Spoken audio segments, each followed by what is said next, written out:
終戦後、韓国政府が最も嫌ったものが日本時代の方が良かったという言葉でしょう。現に台湾では 2.28 事件が起きて親日派の台湾人が暴動を起こすこととなりました。李承晩元大統領も台湾の事件を聞き、警戒したはずです。2.28 事件は1947年に勃発し、大韓民国は1948年に建国されています。台湾でこの時敷かれた戒厳令は38年間にも及びました。大韓民国では建国後すぐに行われたのが親日の排除だった。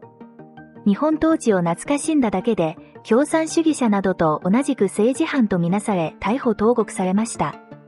建国以来わずか2年間で、なんと日本統治時代35年間の逮捕者数を超えたのです。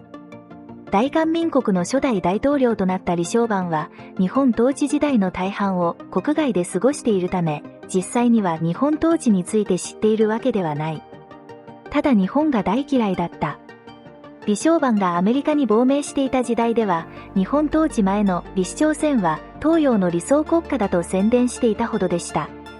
終戦により、台湾では日本統治が終わったものの、そこへやってきたのは蒋介石率いる国民党軍であり、その政治はひどいものでした。韓国でも日本統治が終わったとはいえ、国をうまく統治運営できる保証は全くありません。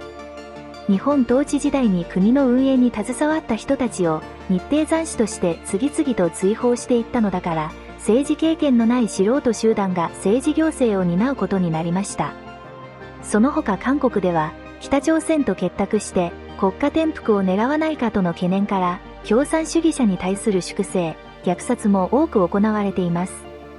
軍事政権として発足した大韓民国にとって国家運営の脅威になる可能性があるものは親日であり、共産主義者でした。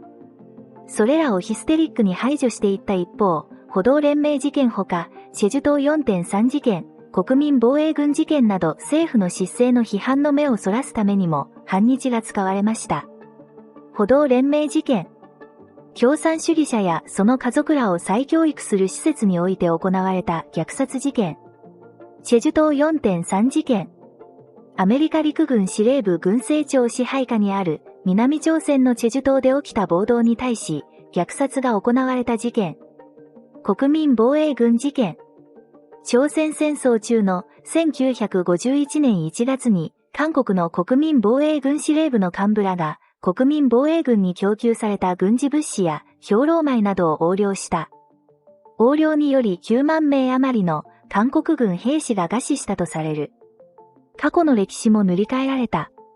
李承晩自身が日本統治時代を知らないのだから、歴史を塗り替えるのは逆に容易だったとも言えます。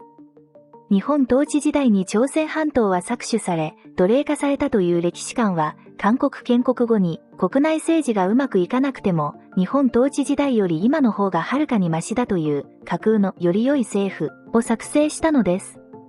その歴史観を社会通念化するためには、日本統治を肯定するだけでも政治犯となりました。最も問題なのは、そのような社会通念や教育を現在も引き継いでいるということでしょう。さて、今回は韓国の建国と反日政策についてお話ししました。この動画が良いと思われた方は、いいねボタンとチャンネル登録をよろしくお願いいたします。